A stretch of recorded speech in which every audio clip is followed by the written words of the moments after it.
Hey there, welcome to White Women Wake Up. I'm Karen. And I'm Janelle. Each week, one of us brings a topic to the table, something we've been wrestling with, reading about, or noticing in our own lives. And the other reacts in real time. No scripts, no prep, just honest intergenerational conversation about what it means to wake up as a white woman in a world shaped by biased power and inherited patterns. We don't always agree, and it's not always comfortable, but we show up anyways. Hey, Janelle. Hey, let's wake up together. Yeah. Okay, we're still working on the new intro. Yeah. That's okay. It's good. Okay, reflection. We had to kind of go back and see what we talked about last week. But it was about the language of interdependence. Okay. So this idea that, being independent, nothing wrong with it. Probably being codependent is not a good thing, but being interdependent, the benefit of that is we actually get to be in community with other people. And will you remind listeners who maybe didn't listen last week, like what independence versus codependence versus interdependence? Well, I think independence in my case means kind of, your grandmother used to say, pull yourself up by the bootstraps. It's kind of this language where we're going to do it all ourselves and we're going to tackle it and we're going to go through it.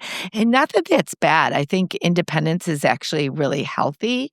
And yet there's sometimes that the problem is too big or the challenges is too great and we need to rely on one another. I grew up, my mom was very kind of against interdependence because she was really trying to assert her own independence. Yeah. And the problem with that is I needed her and she needed me, but she didn't take time to acknowledge that. Yeah. And where codependence is setting aside your own needs to help others. To help others. Not even to help, but just... Yeah. And also codependence often really shows itself because you step into what you perceive someone's needs are without actually communicating with them. So there's not really even interdependence is about, I have a challenge. I'm going to clearly communicate my challenge and ask if you will be alongside with me. Great. But the word that we talked a lot about last week was this language of transactional. Okay. That when you really want to use interdependence in non-biased work, which is what we're calling what we're doing, or when we're on this journey of community, you want to think about it separate from transactional. So, for example, a transactional interdependence would really be, I'm hiring a cleaning lady. That's transactional. Yeah. But interdependence is, hey, I've got this challenge and I'm going to call you and I'm going to ask you to help me. Now, typically in this world, what would happen is you might say, I have a problem. I have to get involved in a relationship with you. It's not as simple. So our reflection this week is, where were we trying to be interdependent? Ooh. Okay. And I have to say, for me, my big challenge right now is my husband's health. And it's relying on a lot of clear communication. And it hasn't been easy. And easy in the sense that I'd love to run because I don't like the back and forth, trying to figure out your need, my need, your need, my need. I'd rather just go in and fix. Be independent. Yeah. Be independent, just fix or have something fixed. Yeah. And so it's taken kind of extra patience on my part. Yeah. Now, I know that's not out in community work and that's not a stranger, but there's still reflections to reflect on. And I'm really kind of practicing on it. Yeah. And I think that's a great, and like, for you, your mother was very codependent on her husband. And so I think polar opposite, stepping back, trying to be independent. And so trying to find that middle ground. And I would say same thing generationally. You taught me to be an independent woman. I am a single woman. I sometimes by choice, sometimes not always by choice, but technically by choice. I had my fair share of experiences and I've stepped back and been like, the life that I built is, I need to find someone who's going to enhance it and not because I've built a great life for myself. Yeah. But on the flip side with that, I also am very independent. It takes a lot to run a household, to do all of these things while being a single woman, and not to downplay all the things that married women or mothers do, but to being a single woman with a house with a lot of responsibility can be a difficult thing. And it's very easy to sit in that independent space because it's hard to ask friends or family. And I think you've really allowed me to be interdependent, like really build an interdependent relationship with each other, where I think we've definitely dabbled in codependence in the past. We've dabbled in too independent. And I think we're really finding a mix of like, how can we trying to find a mix. Yeah, it's always a balance, but how can we find both stand up for our needs, set our boundaries in a healthy way, but then yet still show up for each other when someone else needs someone. And so I think that's where you're finding it with Dad's health. I'm still trying to find that spot with, again, caring for my dog, caring for my house. And so I think these are things that we definitely work on together. Yeah. Well, and I think it's interesting when you begin to practice it and you find safe people, that becomes a little bit easier. Not that it's easy, but easier. This is where when we get into this kind of non-biased journey or getting into community, we don't know how other people are going to react. We don't know how people are going to kind of respond to our call, like, I need help. And so there is that kind of trepidation, maybe that's the word, or that insecurity of either we'll be rejected or now do I have to help them? What does this look like? And so I guess it's all about trying to be in community and trying to community in a healthy way. And so I've been thinking a lot about like some of the things we've talked about. How do you be as clear as possible? And it's not easy because it does take stepping back. So okay, that's me. On that note, okay, that was my reflection. My topic today is a little bit of an extension of that. This has been, now we record this podcast a couple weeks ahead of time. So this will be coming out about a week after or 2 weeks after some big events that happened recently. And so I kind of want to touch on those. Anyways, let me get into it. So my overarching topic that I want to talk about today is called social identity theory. And now have you heard of that before? No, I haven't heard of it. So now this might be like a duh moment for you, but this is where like my neurodiversity, my neurospiciness kind of comes into play. I like that term, neurospicy. So this is where my neurospicy comes into play, that in my head, I don't always align with some of these like hierarchical standards that fit within most neurotypical people.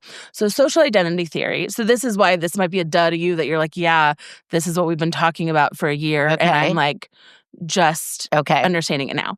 But so essentially, social identity theory is the sense that we get our self-esteem through our group membership by asserting our group is good and other groups are bad.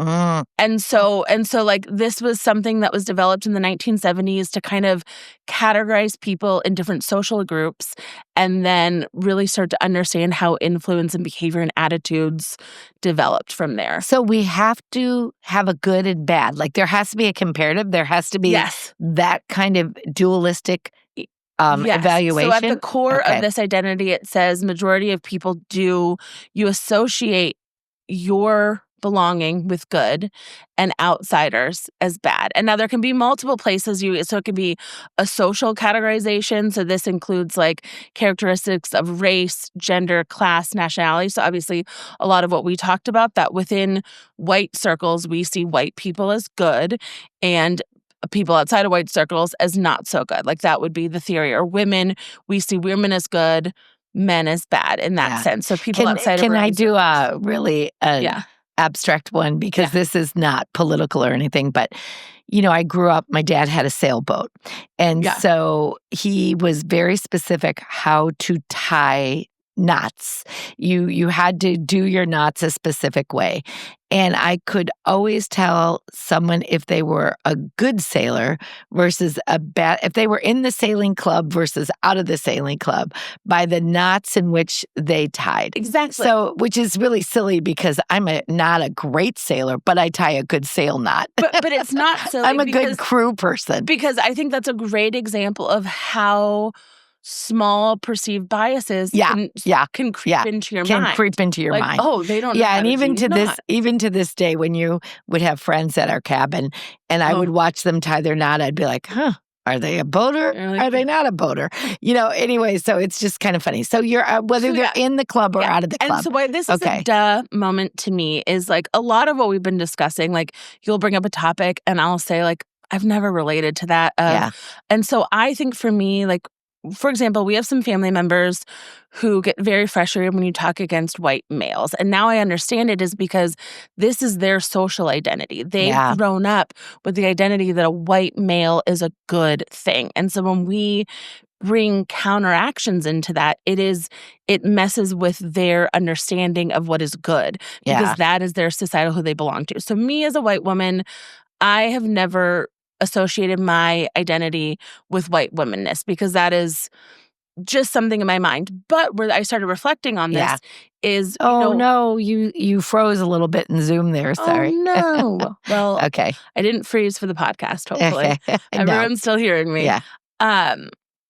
But what was I going to say is, but what I've started to learn about the social identity is where I do connect with social identity is within our family structure. And so how I keep talking about, and I think a lot of people relate to this, is like outsiders, when I have political conversations with them, I don't get frustrated because they mean nothing to me. Whether they're the same race as me, the same gender as me, I don't connect to those social identities in the same way. But my family, and so this is why I get so upset when a family member has a different opinion than me, because to me, my family, my core circle are what has built my social identity and my self-esteem. So in other words, your family or the people that you've put in this category as good, when they don't necessarily agree with you or align with you, does it create confusion or does it create anger or what does that create? Well, it creates the confusion and anger. I think confusion is probably the biggest one. Yeah. And we've talked about that a lot on this podcast. So, that's my relation to social identity. So how did that make you feel when you kind of started doing research? Like what, when you started doing research on this social identity theory, how did it make you feel? Did it make you feel like, oh, I've been thinking too black and white or? No. So how this came about is, this is where I want to go and kind of further this theory and tether this out, is there was a big event in this country, a violent political event that happened on September 12th. Yeah. There were also 2 other violent shootings on September 12th, all within our same country. And only one of them has sparked a lot of conversation. And now I want to say, first and foremost, I do not believe in gun violence. I think every death is awful, I think is unnecessary. I think especially when it's gun violence and when it's none of that is needed in our society. So whether I agree with someone's perspective or not, it doesn't matter. I am empathetic to any person who loses their life through unnecessary violence. I also have to say, for anyone who hasn't been involved in any of these kind of shootings, there is really, when I unfortunately was part of a school shooting, and there is an aura of the devil that is so present in those spaces that all of it is traumatic and horrible. Doesn't matter which one it is or where it is, someone's home, national violence, whatever that is. It's just pure evil. So go on. So this is what kind of started my thought around social identity theory, was why we're a country that experiences gun violence on an unprecedented amount, and it is unnecessary. So I understand some of the things behind the reaction to the shooting on September 12th, but I'm also surprised by a lot of people's responses who may not have spoken up for other shootings. And so this is what kind of helped me unpack, like, where is this sparking from? Where is this building this? Because there are plenty of people out there who have spoken up in ways who probably didn't necessarily agree with this person. And I appreciate empathy. I think everyone should have empathy. But confusion around, why did this spark a reaction from so many people, but yet school shootings, other different type of shootings didn't. And so that's kind of what I want to. Yeah. That's why I started digging into social identity theory. So why the reaction? Is this the question? So why the reaction of this either positive, negative, other things? But why did people speak out in this particular case? Yes, versus other cases. Interesting. Yeah. Interesting. So how do you connect that to this social identity theory? Yeah. Like, where did that come? It's funny. One of the things that Janelle and I do is, we get these ideas and then we have to go down, kind of a research path to figure out why these connections may matter. So where did that connection come together for you? Where this connection comes from is a couple things. One, the outcry for the political violence of this white man who was murdered on 9/12 is because this whiteness now identifies with a lot of other people and their whiteness. Like, this is the social identity, that it's not just about the individual, but it's a symbol of white Christian, white. So do you think, this is going to be really, do you think then it's more of a reminder that our media is dominated by white males? Our government is dominated by whiteness. So if this were reversed, perhaps, like if it was a different nationality or a different, or if we were in a different country where the majority of people are not white, would this have not been has brought out in the same way? Well, and I think this is what I was kind of starting to go and unpack a little bit. And I think you're going there because some of your family members have an approximation to this person. And so... But it's not even family members. Yeah. There's celebrities that I've been surprised by reactions about. I also think, so one of the criminal investigator of Utah also spoke that he had prayed that the shooter was not of his kind. Oh. And he had prayed that the shooter was from a different country, or at least outside of Utah. This idea that we keep wanting the bad guy not to be in our circle. Not to be in our circle. And so then there's this uproar of, like, not only does our circle then feel threatened by this, but then there's an uproar of even more confusion around this arguing of who the bad guy is. I see what you're saying. So in other words, we have this deep, deep desire. Yeah. There's a deep desire. Yes. And this is so evolutionary when you talk about stuff like this, because in order for systems or peoples, when thousands of years ago to exist, if there was any kind of unfortunate deformity, evil, they had to ostracize that person or that thing from the system, or else the system wouldn't survive. So you're really talking about, like, if we were an evolutionary scientist right now, you're kind of talking about some of our core needs. So, so now that so I'm going to lay this out for so what I hear you saying is, because of this theory. Yeah. And again, not because of this theory, but this theory. It's like a humanistic. Yes. Like, we can't help it because we come from this human space. Yeah. Because of our immediacy to good other, or like our tribe is good, the other tribe is bad, so we other. And then when we find out it may be within our system what we consider good, and we know it's not good, we then want to ostracize them and put them out. Yeah. Okay, so did I summarize that okay? A little bit. I think there's two sides to it. I think there's one side to, we want to maybe honor someone that we maybe didn't even agree with initially, but we honor them because they're part of our social identity. Because they're part of our social identity. And then at the same time, maybe find ways to out someone who did something bad that's within our own social understanding, and finding ways to differentiate. They didn't do it this way. They didn't do it this way. Maybe they didn't. In order to, reduce our empathy. So there's been a lot of studies around empathy around this. And so for example, we'll take these 3 shootings that happened on the exact same day in the U.S. And so one of the shootings... I have to say the one that I resonated probably the closest to was the high school shooting. The school shooting. Because I have been in one before, and I understand the pain and the challenge. Yeah. So my circle or my identity was resting more in that space than in kind of political assassination. Yes. Whereas a lot of with the political assassination more resonates with a father, with a family, or maybe in a public space, and then also with religion and political beliefs and authority and stuff. Versus, like you said, the only actual victim of the school shooting was the shooter itself. So he was the one who died. And so there's this sense of, he was radicalized. He was a rural person.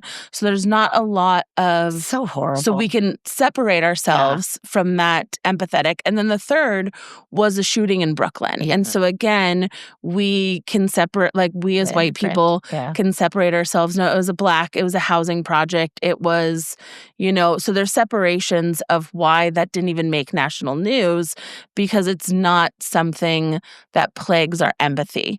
Is the thing as I thought the one when Brooklyn was the Ukrainian woman. No. Okay. Well, maybe the Ukrainian, she wasn't killed. It was a black man who was killed. Got it. And stuff. But I think one of the things that I'm hearing from you is this desire. And so can we work on what does it look like? Because I do think understanding the good. Yeah. We want to lift ourselves up. We don't want to constantly think we're bad. But that's not my intent. My intent again. Is this the challenge of either or thinking?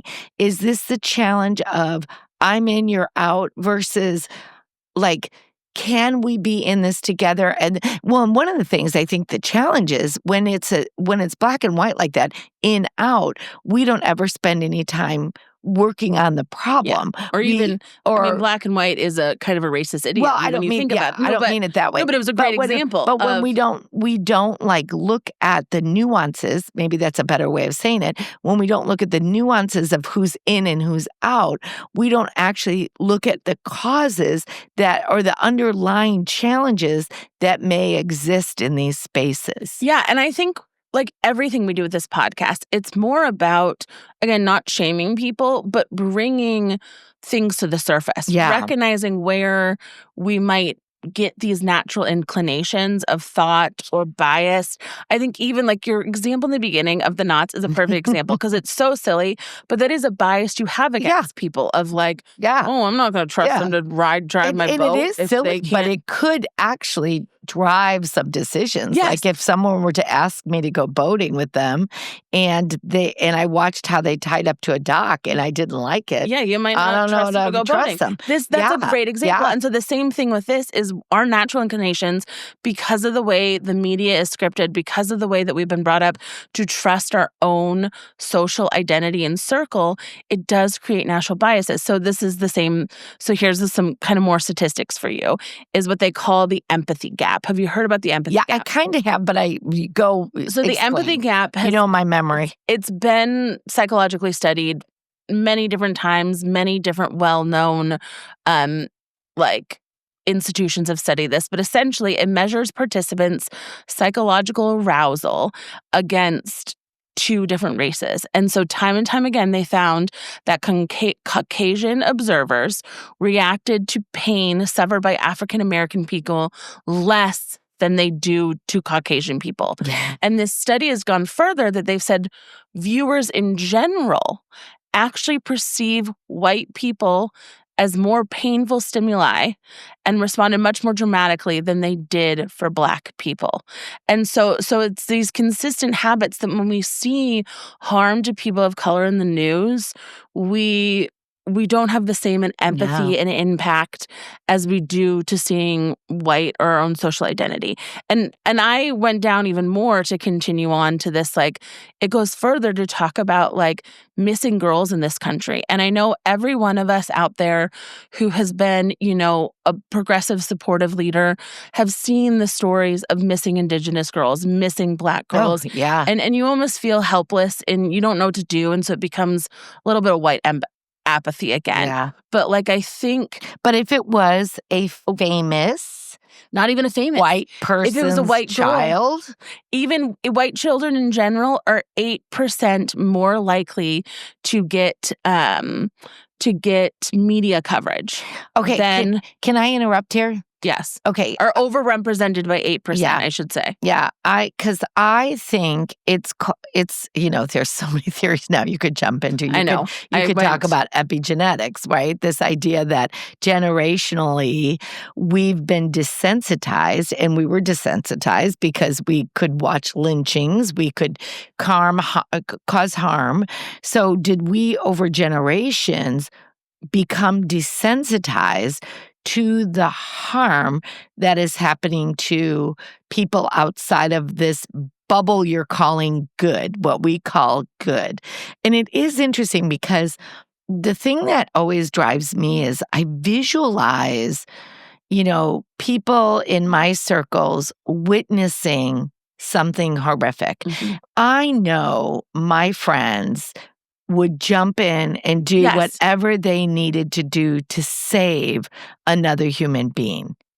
And yet, the whiteness still is pervasive, right? This kind of, like you said, the desensitization of the other being harmed is still so much part of my genetic system. Yeah. I'm owning that myself. I'm not going to blame it, because if I'm saying I'm in this is my core, and my core is good, and someone out of my identity, social identity, is bad, part of that might be because of through years of kind of desensitized training. Yes. I view that. And they do say, so this is something around like proximity bias, in a sense that like outside of your social identity, like you said, if your immediate situation is seeing a person of color drowning, you as a human being are going to save that person of color drowning. Yeah. Yet your social identity, if you read on the news, someone of color drowned versus a white person drowned, you are going to have a social identity bias towards the white person that drowned. Someone in your circle. And so this is where I think there is that confusing disconnect of people with political beliefs, is we're hearing some extreme political beliefs against people that are hateful speech against people, yet we know at the core, some of those people listening to that are good people who would help their fellow man. And so there is this disconnect there that the media really has helped, I think, strengthen the... Well, I think where you're talking about the media, in that case, it's still the majority is white run, and the majority of our government is white run. So, of course, if your social identity theory is saying the majority says this type of person is good, then we're going to, put that out there, broadcast. Janelle, this has really helped me, because I've had a hard time understanding the outcry from, some of the outcry, and just this natural reaction to having an affinity with who's in your social circle. It makes sense. Yeah. It does make sense. So what are some of the things, because we need to wrap up. Yeah. So how can we work on this? Because obviously this is not necessarily great. This is called othering at its biggest sense. It's totally othering. Yeah. I mean, I think the thing is, as we say time and time again, it is reflection on it's taking the time to you have a reaction to something you see on the news and reflecting on that. Would that reaction be the same for someone else? Yeah. Would that reaction be, different? I think there's also so many things that you can... When you said someone else right away, I thought, would my reaction have been if it was for a brown person who's Sikh, as Shiite, Sikh is their religion? Would that outcry have been the same? And so that's a really great question, isn't it? Yeah. And take it through that. Yeah, take that through that lens. And then also just I think the thing around advocacy is there are different ways though that we as white women, and this is kind of our point, is we have so much access to privilege and power and stuff. And so even though we know we feel sometimes powerless against things, we're an individual, there's so many things that you can do to support organizations for missing people of color, and how that really support getting your fellow white women to speak up about it, getting those people will listen to white people if we can support and bring that up. I think, I mean, again, no, I think what you're it's advocate for like equal Amber Alert protocols. It's very interesting if you look at the Amber Alert protocol for women, for white kids versus Black kids. Time and time again, Amber Alerts are sent out much later because the perceived Black child or child of color is a runaway, has drug issues, and so they're pushed out, and so we miss opportunities to save these missing children. And so there's just so much to advocate for. But again, I think going back to this propensity, like this theory holds, there's a propensity to continually label who's in our circles as good versus who's out of our circles as bad. Yeah. And that kind of space does not allow us for the nuances that we need in order to really do this work. Yes. And so maybe even one way, like if we move forward, we've got to end, but if maybe one way to think about our reflection for next week is, do we put this label of good versus bad on people that are in or out? And can we think that through? Can we kind of go above and beyond this kind of identification? Yeah. I just think outside of your identification, how you label good and bad. Yeah. Wow, that was really interesting. Thank you, Janelle. Thank you. It has been very eating at me this week. Yeah. I've been struggling with this. I think we're all kind of struggling in the sense of like, why? And why do we have such extreme different points of view when in fact some of our extreme points of view may be kind of inherited within us that we need to question and query. Yeah. Thank you. Yeah. Thanks for joining us on White Women Wake Up. We hope today's conversation sparks something in you, whether it's reflection, a new question, or a deeper commitment to showing up with empathy and accountability. If you found this episode meaningful, subscribe, leave a review, and share it with someone who needs to hear it. You can also connect with us on Instagram, YouTube, or whitewomenwakeup.com, Substack, all the above. We'd love to hear your thoughts and keep the conversation going. Until next time, stay curious, be open, and keep waking up together. Bye. You just want to be in that techno space, right? I do. I was saying, knock on wood, when technology is successful, I don't mind being our little technologist. Tech guru. I mean, someday when we get very big, I'm be very happy to pass it on to someone else. But and maybe their 1, 2, 3, 4 will always mess us up. I mean, to be fair, my 1, 2, 3, 4 is never inconsistent. It sometimes goes 5, 4, sometimes it's 1, 2.